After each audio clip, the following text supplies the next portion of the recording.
everyone, what's up? I am excited to bring you another fantastic episode of Social Chatter, your weekly social media talk show. We're talking tonight to the incredible Jeff Howell. Jeff's handle on Twitter is at Jeff Howell 76. He's a great guy. He's a graphic designer. He works with PageFlex and 451 Dev at the Coverdale Group.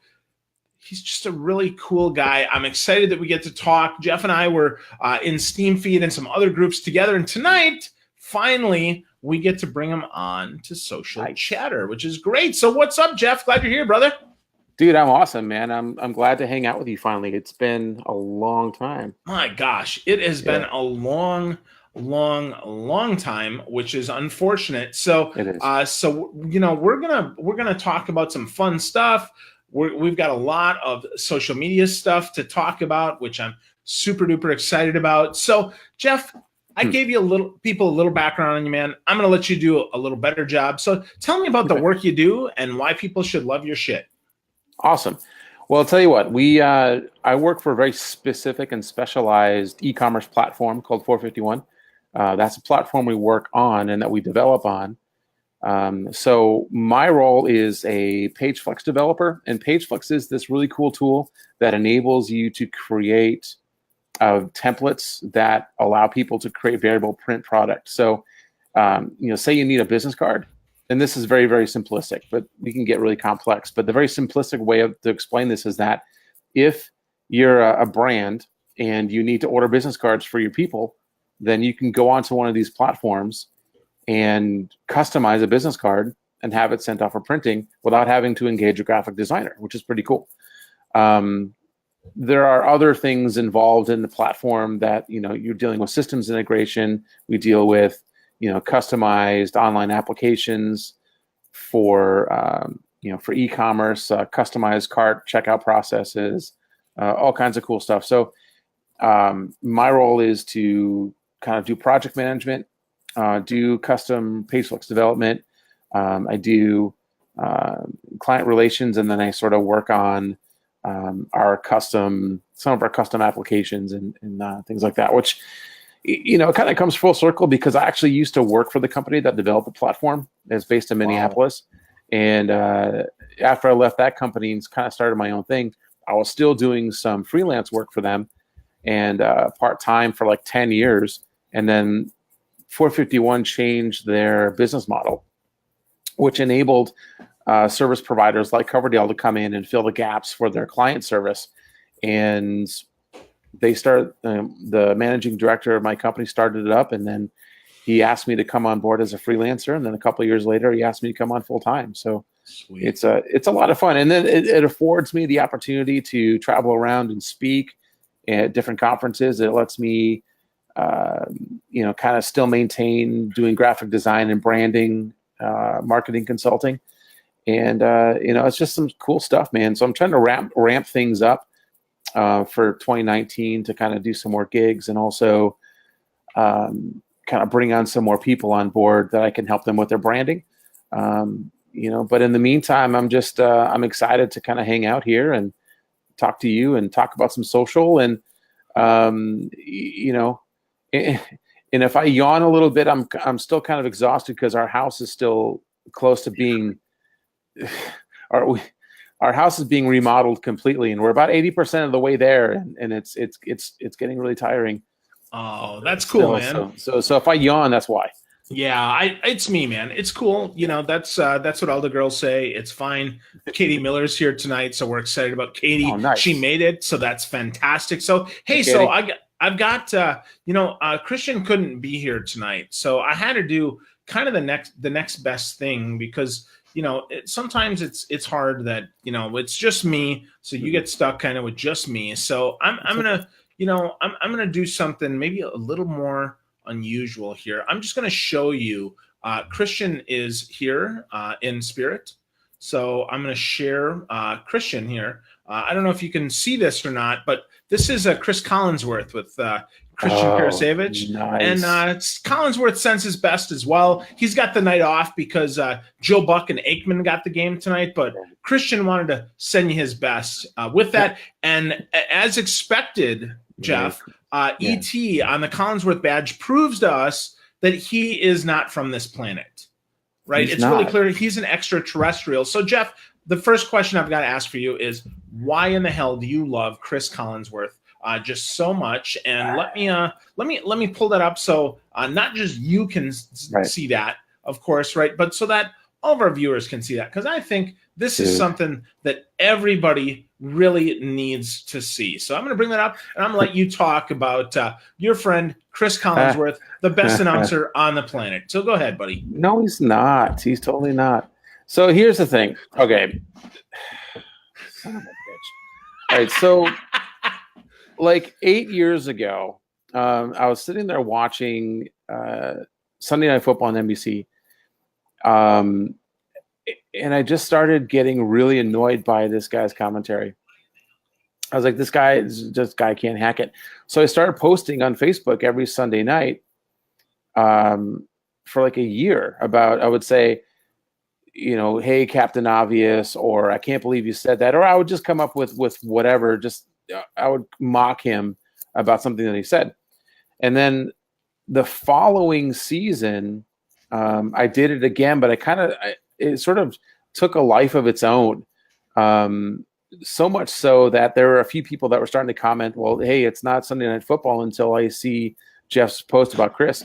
And so for like the last 8 years, typically on Sunday nights, I'll post something about my love for Chris Collinsworth.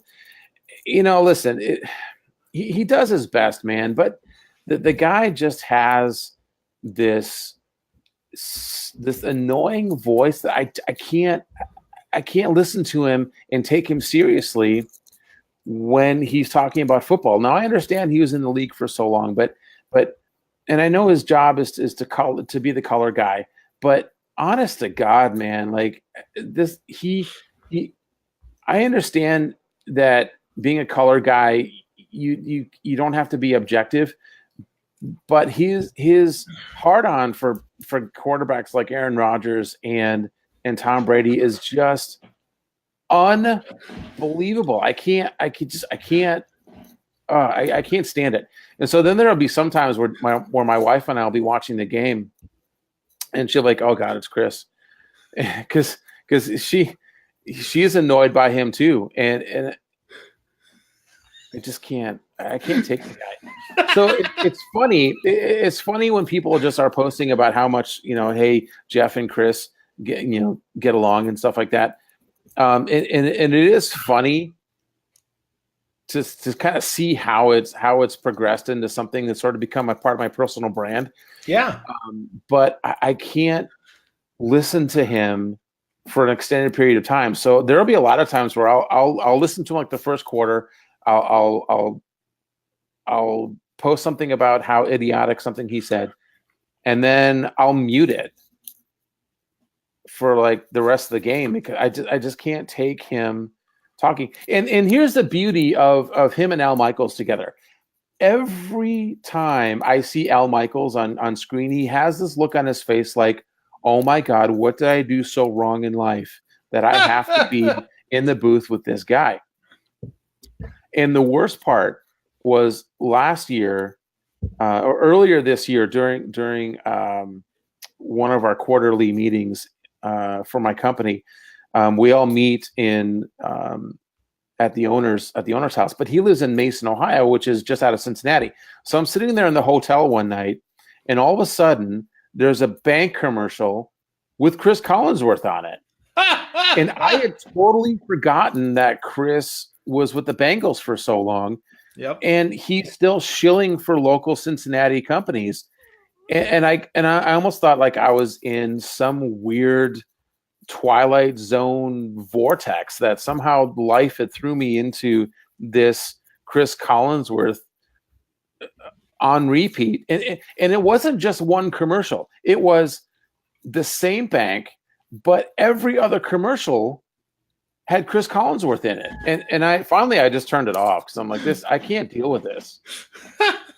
So if anybody knows Chris Collinsworth personally, maybe it's Katie Miller, maybe it's somebody else. If you know Collinsworth personally, please bring him on the show because we'd love to talk to him about why he annoys the hell out of Jeff so much. So Katie says, that is amazing. We all have that person we instantly get irritated by. And I would tell you, right, when we think about social media, some of those people are never going to be on this show. Christian and I talk about these folks kind of offline. Yeah. But I'm going to tell you there are certain people like that. So as we think about the Chris Collinsworth of social media, while we won't name their names and we won't even rhyme them because you know who they were, just know there are people that do social. Maybe I'm one of them for some people that just really annoy people. So just know it's okay if you're that annoying person. You might have Jeff who hates your guts, and you might then have Katie who loves you. It's okay. No problem at all. So, and Katie doesn't know Chris. So unfortunately, we're kind of out of luck there. But so, Jeff, I think that's enough about Chris. But it is funny because I have to tell you, you know that I bag on you almost every Sunday. When I see you post about Chris, it makes me laugh and it actually makes me happy. And I'm one of those guys. Actually, I love Joe Buck. I think Joe Buck is one of the best commentators on the planet. Now, a lot of people, I don't mind him. Yeah, see, but he's another guy. Love hate. People say he's a homer. He loves whatever team I'm not for. And I will tell you, if you listen to Joe's book, Lucky Bastard, yes, it's a totally different ball game. Yeah. So, which I did listen to it, by the way. Did you? Oh, good. I told you to. Yeah. What'd you think? Yeah. Oh, it was great, man. The thing about Joe Buck is I appreciate so much is how he honors and respects his dad so much in his craft that you can see that in his dedication to what he does. A really good example of this is he was in LA covering the Dodgers Red Sox. And then that same night he was covering the other game, football, NFL, or was it that same night? Yeah, it was a Thursday night game on Fox. Yep. So he was in that next day he was doing a primetime NFL game. Like for one guy to have that much information, that much ability to get such in depth into the stories and the process and the amazing little nuances of two vastly different games he's just a massive talent when it comes to that. And I can understand that some people think Joe Buck is my Chris Collins, is their Chris Collinsworth, but you've got to admire not only where he's come from, his upbringing, and just the absolute love he has for what he does, and how he honors his father just by being as excellent as he can in the same profession that his dad was in. Yeah. And and his upbringing wasn't awesome either because of his dad having to travel around doing all these games too. So I just really enjoyed hearing that. It brought a lot more humanity to him, I guess. Yeah, and I totally agree. And as we kind of move into the topics on the show, I think one of the lessons for all of our businesses out there is bring your humanity on display. It's okay that you don't like Collinsworth or that you love Joe Buck or that, frankly, you don't even know who either of these guys are, but you know that you have an opinion.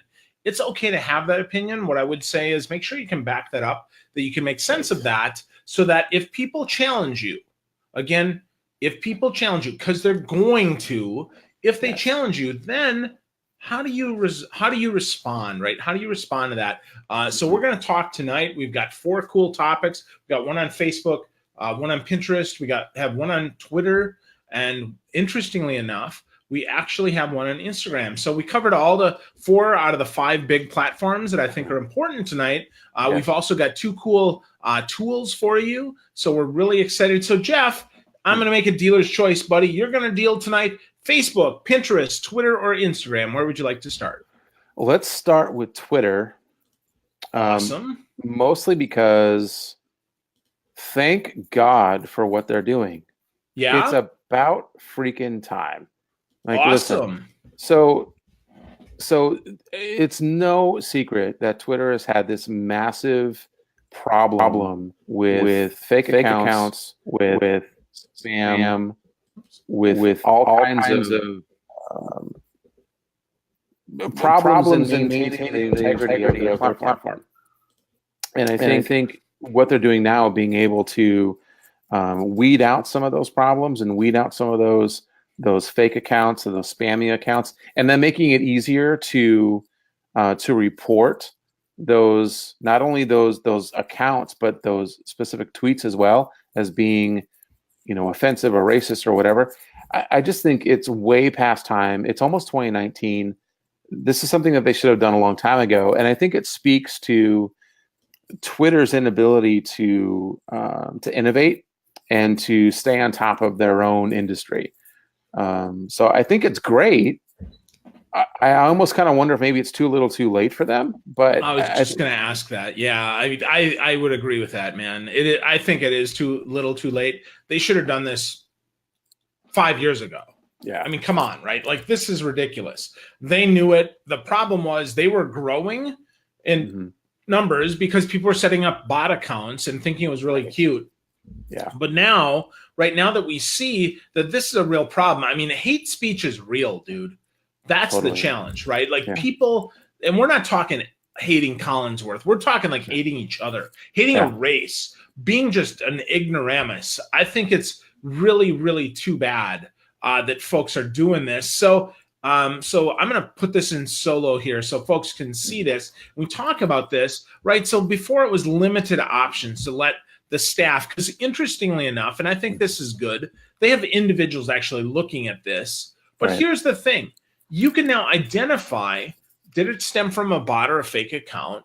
Does it have malicious links? And then, you know, are people jumping the hashtag? My God, Jeff, I got to tell you, buddy, I remember years ago, this was actually the worst thing, bro. People would totally jump a hashtag. There was this one bot account. I was at SobCon at a conference, and this bot would jump in and just be the nastiest person out there that would just post crap, and there was nothing we could do. So, my God, like, really, Twitter? Come on. Or even the whole idea of newsjacking too. Like, there was Twitter had a real problem with people newsjacking, where, you know, you'd have a pretty huge story, and a particular story would have a hashtag attached to it, and then somebody, or God forbid, an actual brand, but there were examples of this too. You know, people using those specific hashtags to either promote themselves or to talk negative about whatever it was. And look, it's been a problem for such a long time. I think it's great that Twitter's doing it, but here's the thing. It's gotten to this point because there has been zero consequence to anybody for speaking offensive language or talking negatively about a particular person or an individual, or harassing them or bullying them or being racist or whatever it might be. And I talked about this a little while ago when I was on the show Kindness Show with I'm totally blanking on her name now. That sucks. Anyway, so I was talking about this on her show, and I was like, you know, people need to have consequences when they say bad, negative things on social media. It's not free speech. It's, you know, there has to be consequences to what people say, especially on social, and there hasn't been for the entire industry. And so to see Twitter doing something, that's great. But again, like I said before, I think it's a little bit too little too late. Yeah, I totally agree with you, man. I think it's too little too late. We'll see what happens here. It is a good move in the right direction, but is it enough? Louisa Garrett, that's whose show I was on. Cool. Right on, man. So yeah, so if you got a link, share it over. We'll share it out to you folks so you can go deeper. But yeah, too little too late for Twitter. We'll see. Katie Miller says Louisa Garrett, kindness is her jam. So we're excited about that. So thank you, Katie, for sharing that. We're excited for that you know that. We got Jeff DeHaven says, Howell's in the house. Oh, so I love that guy. Jeff DeHaven's my boy. Yeah. He is killing it in Michigan. He's got this. Oh, yeah. Dude. So he's a murderer. What do we need to send the police, Jeff? No, he's got. Well, we might have to. No, he's got this great digital agency in Michigan called Digital Mitten. Nice. It's awesome. He's killing it, man. Nice. He's doing a great job. I love Jeff DeHaven. Nice. And then Nancy Friday's giving us some hand love, so which we appreciate. Thank you very much, Nancy. So we're jacked that you all are here. We're gonna move on from Twitter now. So Katie wants to know, where in Michigan is he, Jeff? So Katie's in Michigander as well. She's in she's in the Motor City. She's a big Kiss fan. So what do you got, man? Where's Jeff DeHaven in? So Jeff DeHaven his company is based in Saginaw. Up in the Great Lakes Bay region. I'm actually about 30 minutes west of him, just in what's called the middle of the mitten. So middle of the mitten. What city is that? Well, I live near Breckenridge. I work in Mount Pleasant, and right now I'm actually in St. Louis. St. Louis, Michigan? Yeah. Oh, next you're going to tell me there's a Milwaukee, Michigan. I don't think so. No, let's hope not. So that's interesting. Cool. But it's funny. But it's funny. I graduated high school in Lansing, New York, and there's a Lansing, and there's one of the towns just south of us, which was a big city near where I grew up, was Ithaca, and there's an Ithaca, Michigan. Yeah, interesting. So Jeff comes back. He says he's there. Katie, unfortunately, is just outside Detroit. So, so maybe we'll have a mitten reunion one of these times. Maybe. It will not happen tonight, sadly. Yeah. So, because Katie says that Pinterest is like crack for her, let's share some Pinterest stuff. So let's bring that up here with introducing the promoted carousel on Pinterest. So I love this. Yeah, do you love that? Really? Oh, this was great, man. Yeah, so cool. So let's put that on there and let's show what the heck that is, man. Because I really think this could be really interesting here. Introducing the promoted carousel on Pinterest. So what do we do here? 5 images at a time to tell great stories so that you can be more. So I'm going to guess that's because you're a cover girl. Is that right, Jeff? I'm all about the makeup and the cover girl and. Good. I knew it. You Michiganders, man. Being from Wisconsin, I mean, we just knew that about you guys. I just want you to know. Dude, I don't lump me in with these guys. I'm not from here. So fun. So tell that on me. Why is this exciting to you, Jeff? Why is the promoted carousel on Pinterest? Who's this good for? Well, I love it because it's something different. Here's the thing with the carousel is that you're swiping through your Pinterest feed and there's something that interests you, and if that particular company that you're following is using the carousel, you can just tap on it, and in the same real estate, you can swipe left or right and see whatever promoted images they want you to see. The cool thing about it is that it's all localized in one area. You're not having to tap the screen and it takes you to another section that's difficult to go back to where you were. They're able to share their message and share the content that they want to share with you all in that little space. Now you can tap on it and it'll take you to a larger ad where you can see the images a little bit bigger and swipe through them. But I think the idea of the carousel is really cool. And I think it will definitely help promote just a different way of delivering some pretty cool content through the Pinterest app.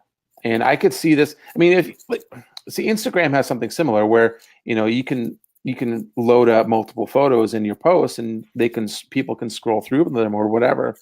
So it's kind of a little bit like that, but it's for an advertiser delivering content to you in that way. And I think that's really cool.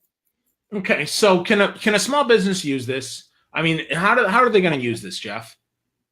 Well, absolutely. So, I mean, small little local boutique, wants to highlight something special that they might have or a sale they might have on something, or, or a pet store or a pet grooming place. You've got 5 different tiles that you can share with some of the greatest grooms that you've done that week or that month, of the best looking pets that you've worked on, or whatever it might be. Or a church, they could go and they could use Pinterest ads, and they could scroll through the set list from the last Sunday's worship set. They could. Let's see, local university, Central Michigan, for instance, they could highlight some of their degree programs if it's towards the spring, or they could be highlighting if they have a bunch of sports going on at once. They could tap and show some of the scores from the last weekend's basketball, football, whatever sports that they have going on. A local coffee shop could highlight some of their latest craft coffees, or a local brewery could talk about some of the latest things they have in their kegs. I think the carousel feature is pretty powerful thing that can be used by just about anybody who sees Pinterest as a viable channel. That's incredible. Yeah, lots of great options. I totally agree with you. 5 shots here. You can do some action shots, some customer shots, some promo shots. 5 shots here, folks. So think about this and how you can use this. For instance, if you want to make a love connection here like we've done, looks like we got Jeff DeHaven here who's going to go to Somerset PF Chang's. So, Jeff, we got to crash this because Katie says she loves PF Chang's in Somerset. So we're going to see them there. We're going to have to pick a weekend. And we're going to have to crash there, Jeff. What do you say? I think so. That sounds awesome. Let's do that. Good. Game on. So cool. So we're crashing. Yeah, that's it. So be ready, PF Chang's in Somerset. We're going down. Is that a gang sign, or is that just me making faces? No, well, you're from Milwaukee. You're allowed. All right. Good enough. So cool. So we got 2 down. We got 2 to go. So Facebook or Instagram? What do you got, Jeff? Oh, let's go with Instagram. Why not? Instagram, fan-damn-tastic. So this is great, man. We're totally going to share this here. We are talking about, this time, we are talking about the Instagram stories and IGTV. So now, check this out. Now you can share your favorite IGTV videos. So that's 3 of them. Tap the paper airplane at the bottom of the video you want to share. When your friends see your story, they can tap the preview and watch the whole video. So first question for you, Mr. Howell, is, are you actually using this stuff, man? No, is I don't this care. something that you want to do? No, I could care less. The thing about Instagram TV. So I was at Social Media Week Lima when Instagram TV was introduced, and we were in a party bus. A bunch of the speakers and I were in a party bus going to hang out later in the week. And Brian Fanzo was the first guy of our group that installed the update on his Instagram app to enable him to use Instagram TV. And so we passed his phone around the entire bus and all did like a 1-minute thing. So the whole video itself was like almost 40 minutes. And that's the last time I used it, and that's the last time I cared about it. Okay. What makes this post that we're sharing much more viable for me is to read the comments on Twitter. It was awesome. So most of these people are complaining about Instagram's app. They're complaining about the level of service they're receiving. They're complaining about what nobody uses Instagram TV at all. Why are you doing this? Nobody cares. It was really funny just to read the comments, which I'm not a proponent of reading the comments. I hardly ever do it. But in this instance, it was really funny. And I was like, I could care less about Instagram TV, but to read the comments in that post, I'm like, this is great. Cool, man. So Social Media Week Lima. Are you going to be there next year? Because Jeff is excited about it. Katie's excited about it. Man, I gotta see if I can get there. So if you know someone that's organizing that, I think Jessica was on. I was just going to say Jessica's been on the show. So I'd love to come. So find a way. Let's make it so we can have a meetup there and we can eat some PF Chang's at SMW Lima. So let's do that. Yeah, let's do it. Let's do it. So yeah, I'm like you though, Jeff. Let's get back to the topic here. IGTV. I'm not sure how businesses are going to use this. I mean, really, I don't do care. I really want to sit there and spend 30 minutes watching you? I mean, even if you've got an amazing wine club, I don't know that I want to see you drinking for 30 minutes, man. Well, unless you're Mia Voss, I'd watch Mia Voss drink a bottle for half an hour. But here's the thing about Instagram TV is there are so many other options to deliver the same content. Okay. You know, do you really want to use Instagram or Facebook to deliver 30 minutes of content? Isn't that what YouTube's for? I think so. You know, I'm just like, I understand why they did it, but why did they do it? Why did they do it? It's not innovative. It's almost, and this is my problem with lots of the channels. They're not innovating. They're being reactive. And Instagram TV is something that nobody really wanted. I can't imagine that this was something that was necessary.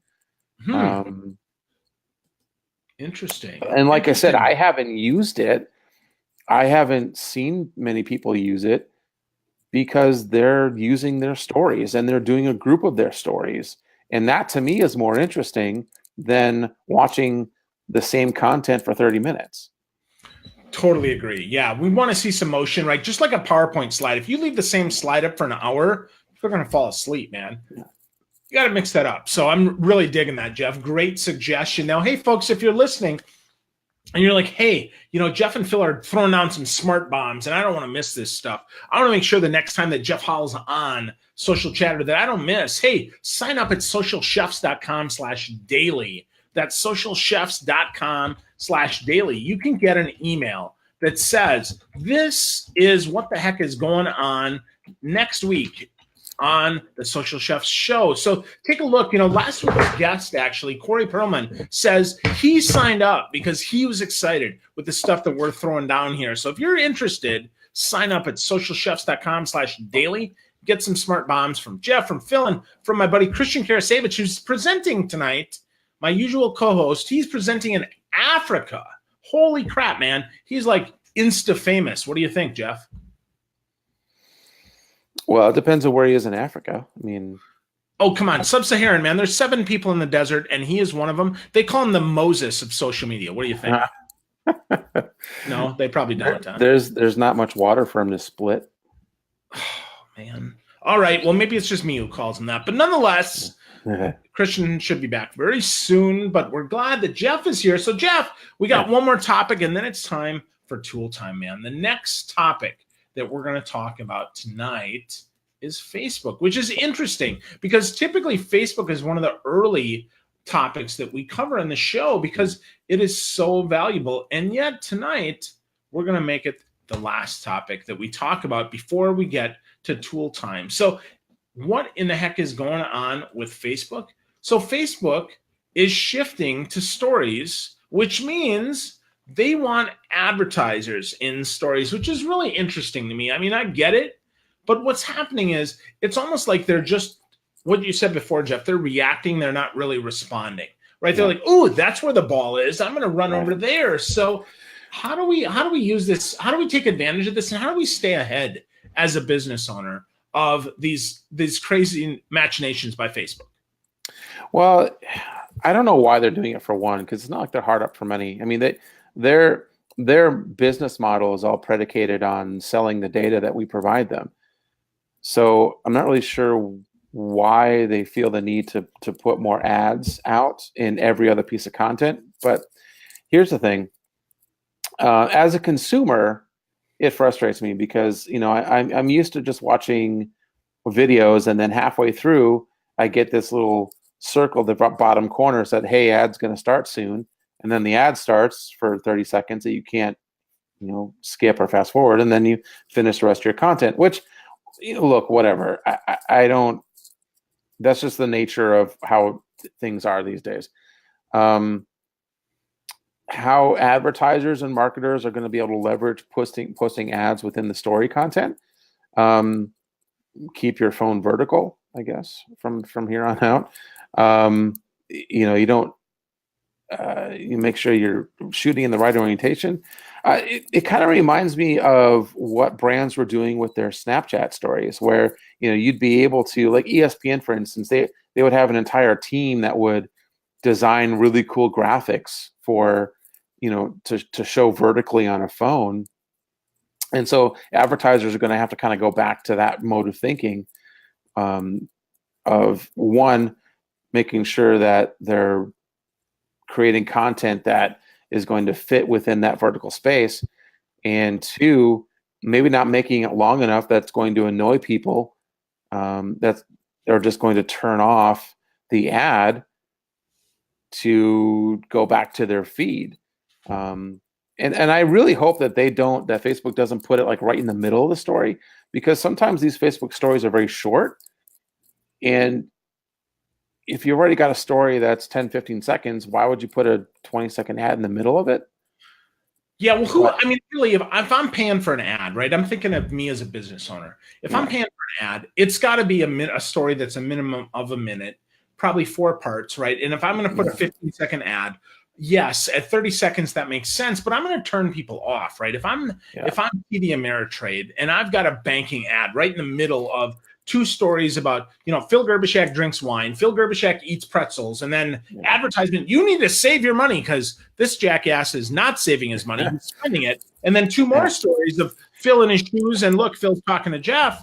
I mean, you're not influencing anybody. You're just pissing people off. So, do you remember what Vine was like with those little 6-second things? I mean, they created a monster of the Logan brothers, but the Paul brothers, but they were still like little 6-second snippets. And so I think I almost want to be like, look, if you're gonna do it, if you're gonna promote or purchase an ad in Facebook stories, make it short enough that you're not going to annoy a bunch of people. Like I know that right now Facebook is anticipating that the ad spend is going to be about $4 per click rather than, or $4 per 1,000 versus 5. But are you going to get any clicks though, man? I don't know. I don't see that there's any way to make these relevant. And if I'm a small business, other than the fact that I can target my audience, so I can say, okay, well, normally Jeff talks to people in Michigan, and I'm selling cars to people in Michigan. Therefore, it's relevant. I just don't see this, Jeff. I think this is a big waste of money. I think all it is an opportunity to give people some sort of stroke here that feels that. Now, when we think about that, right, and you mentioned Vine, Katie Miller says, that Vine was fun in short doses. Well, are these ads going to be fun in short doses? I don't know, man. People make first. There's the ad. Let's call it the Phil Gerbishak human ad of not produced, but still kind of funny and maybe a little bit relevant. Let's hope. And then we've got the Ford ad, because you're in Michigan, right? The Ford ad is heavily produced, really beautiful, but 6 seconds. Like, what the hell are you doing there in 6 seconds? How do you do anything other than say buy Ford, right? Yeah. What do you think, man? It's tough to get a message across in that limited amount of time, if that's what you're going to do. So the alternative then is, are you interrupting a story, or are you bookending a story? But then where are you getting the view? Like, if somebody is watching a story of somebody that's maybe 15, 20 seconds, and then an ad pops up, that's an additional 15 or 20 seconds. How are you? I mean, you've already turned somebody off because they're done with what they were doing. Their attention span is already done. They're used to, okay, when I'm getting close to the end of that bar, when I'm watching the story, I'm already tuning out. I'm going to the next thing. So does that bar then extend into the ad? So when you're looking at the time left bar of the story, does the bar go from the story into the ad? So then you're thinking that you're watching a 30-second clip of your friend rather than a 15-second clip of your friend. Yeah, but then once you get into the ad, that's just going to piss me off. I'm like, you guys tricked me. Yeah. No, I totally agree. unless the first like 2 seconds of your ad is captivating enough to say, okay, I'll watch this. But even so, man, I want to watch Jeff's story. I don't want to watch an ad from Volkswagen. Yeah. I don't give a crap about a Whole Foods ad. Unless you're talking, unless you let me categorize my content, in which case, so here's how I can see it working, Jeff. I like to eat. I don't cook, but let's pretend I did. I like to eat. On video one, story one, and Katie likes to eat or cook. So we've got Katie's awesome caramels, Katie's awesome chocolates. Then the ad is for Whole Foods. Get your caramels and chocolates at Whole Foods. And then it's finished product. I mean, that could work. But man, you just don't know enough now based on a story to actually make that relevant. I mean, I'm not going to throw my services business in the middle of you puttering around and showing me, your kid's baseball game. Yeah, but here's the thing. I mean, you brought up a good point there. So if you're eating caramel, or Katie's making something caramel, and you're making something with vegetables, how many pieces of content does Whole Foods have to create in order to match up with that combination? And then at what point does the development of that ad outweigh the possible return on the investment of that ad? Yeah. Like I just don't see the possible ROI on something like that. Yeah. No, I think that's a really good call. Really important to think about. The good news is Katie still likes to eat. She doesn't just like to cook. So we're grateful for that. She does. Yeah. She's going to PF Chang's. We're kind of disappointed that's going to happen probably without us this time, Jeff, but we'll get there. So next time for sure. So before we move to tool time here, got to talk to you about the daily email that you can get, socialchefs.com/daily. We've got a lot of stuff that didn't fit in the show tonight. Those were our 4 topics, but we've got other stuff. So if you get a chance, sign up for socialchefs.com/daily. You get all the stuff that we could have talked about, because we know social media, it is ever changing. So Social Chatter is your spot for the live video. And then from there, then socialchefs.com/daily will get you the daily goodness. So Jeff, as we're talking about this, man, we have got now 2 big, awesome tools, because it's tool time. And Jeff DeHaven, Jeff, if you know anybody at PF Chang's, if you can get them to sponsor the show, we'll give you 10%. Whatever you get, man, as long as it's not just free dim sum, we're set, man. So we appreciate that support. So as we go here, we got 2 cool tools here. Our goal is 4 information, 2 tools. So Jeff, let's start with a little bit of listening. What do you think, man? I'm good with that. Awesome. I loved this when I was looking at it. Yeah. There are I don't know. I can't think of how many tools are out there that deal with social listening, but just by the cursory glance of this particular tool, I haven't seen one that's comprehensive as this. And to be able to get so granular and then have everything aggregated in one dashboard. I know some of those exist, but this one just seems like it's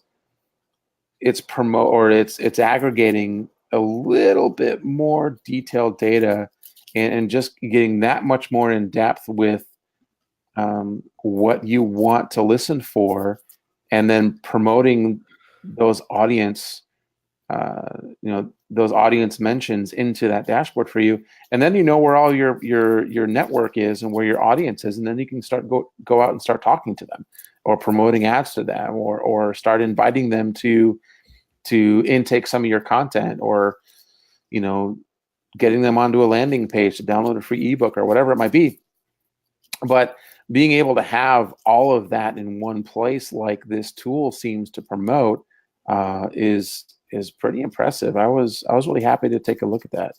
Yeah. And it seems fairly inexpensive. I mean, the Pro one seems to be a really good price. Even the enterprise version at $300 a month is like, for an enterprise level, matrix level organization, looking to utilize some social listening, $300 is nothing. You can get a return on that in one contact, Totally agree. Yeah, I think that's really interesting. 10 projects, 10 companies that you're going to do 5 alerts for gives you a really big opportunity to have a conversation about this stuff, which I really dig. I mean, I think that's really some powerful stuff here. For $300 a month, if I'm an agency, I mean, that gives me a lot of swing there where I could charge, a couple $700, $1,000, $1,500 a month, especially if I add some actionable insight, right? It's not just capturing. Let's be really clear, folks. The goal is not just capturing, because you can find a tool that captures. That's great. But you got to provide insight. That big eye insight is so damn important that you can't forget that. So, so great opportunity here. $29 for the cheapest plan, $299 for the best plan. That is, I mean, that just makes some sense to me. It does seem like something you'd want to try. So, Jeff, any concerns about this? I know that, because it's a paid tool, we didn't get a chance to test it out, but what do you think? Any concerns?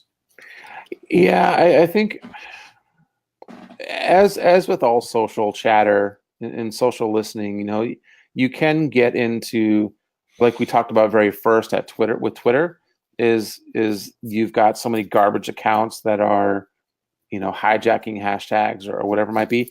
So there's a chance that some of the results that you get through this social listening tool can just be absolute garbage and not usable. And so you kind of pissing away some of your money. And in that case, it might be a little bit more difficult to organize what's on your dashboard into like what results are you seeing are actual individuals that you can reach out to and connect with, and which ones are bots and spam accounts. So I guess I could see that as being an issue. And I think another thing too is like sometimes some of these social tools, social listening tools, is that sometimes it's difficult to get ahead of the game where you might be wanting to listen for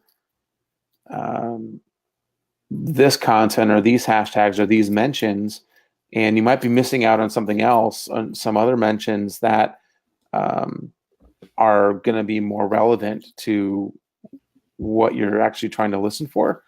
So it's going to, I guess what I'm saying is it might take a little bit more of a specialized person and a specialized individual to create those actionable listening features to know that what the data that you're receiving is actually meaningful to your bottom line.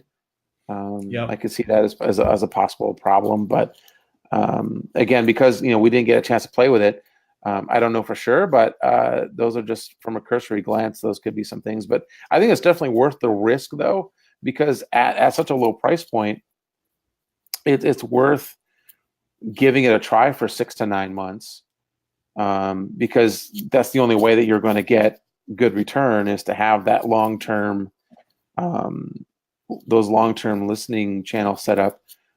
Give it a try for 6 to 9 months and see how well it's working for you. And you've got to tweak and you've got to test and you've got to do all this other stuff like any other, marketing person would do. But,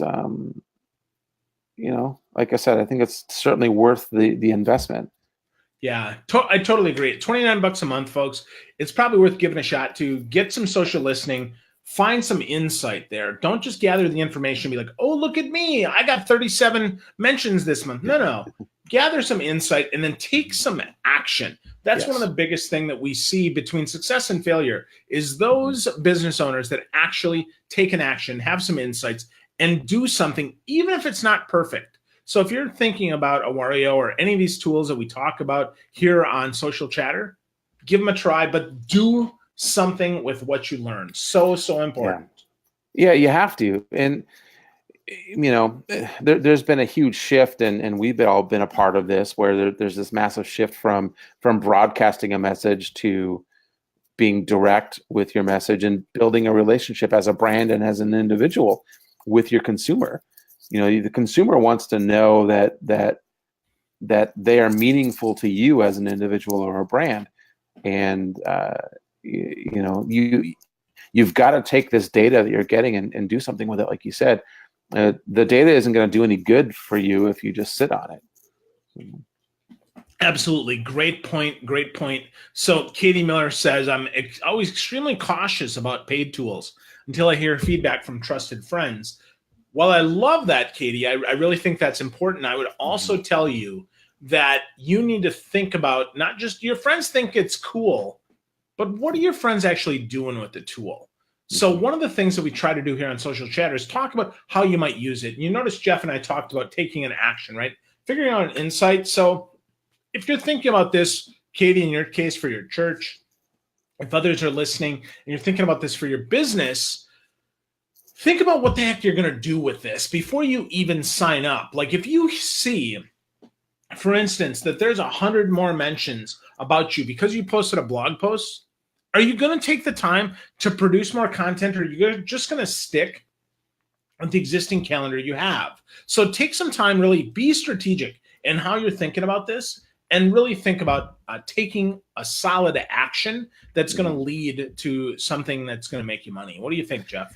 Well, I think that's a good point. And the other thing too is, like, especially with a tool like this, by the time that your friends are going to be able to give you a detailed, well-informed opinion, you're already going to be missing the boat. Like I said before, if it takes 6 to 9 months for something like this for you to really start seeing a return, and you wait that 6 to 9 months, your competition's already passed you by. So sometimes you just need to bite the bullet and try something new and do something innovative, even though you may not get that response from your colleagues or your friends just yet. Like I said, $30 a month isn't a whole lot to invest. If you spend $300 a year on something like this, $360 a year on something like this, and it doesn't work, okay, so you're out the $360. But what if you invest that into it and you get all the data that you're looking for, and then you're able to act on that data and you make 10 times that much? I mean, sometimes you're just going to have to do your own research and just suck it up and take the risk in investing in something. And that's why it's called investing. Sometimes you're going to lose, sometimes you're going to win. And if you've got the capital to do it, to use a paid service like this, sometimes you just have to do it. Yeah. So. Awesome points. And I'm not dismissing Katie's opinion. I totally get that. I know you're not. Yep. But sometimes you got to be a thought leader and not a thought follower. I totally agree, man. I think that's a really important point on tools like this. I'm in alignment with you, Jeff. I think investing $29 for a month, and I would say go for 90 days. My big thing is focus for 90 days. See what happens, because it takes 66 days to create a habit. At 90 days, you'll know if whether or not this is useful or not, or whether this is just, Phil shooting from the hip, which, right. Sometimes I do, right? I'm not going to lie to you, but I would say give that a shot. And our next tool is another one that I think is really going to be worth taking a shot on, which is really interesting. It is called AirStory. AirStory is about dragging research into what you write. So if you want to be a little smarter in what you write, now you can do some research. So if you're a small business, and many of us are, right? If you're a small business and you're thinking, man, if only I had some stats to back up that awesome article I had. Right. Well, now you've got the stats to back that up. So I'm going to bring this on here. We're going to show this, how this works. So listen to this, okay? Put it in your browser, clips research and data points and other info you find online, so that it drags into the web-based writing so you can write faster. Now, here's the cool thing about this. I look at the price. For small amount, it's free. For a business, it's $6.47 a month. Where did they come up with that, I wonder? Like, that just seems like an arbitrary number.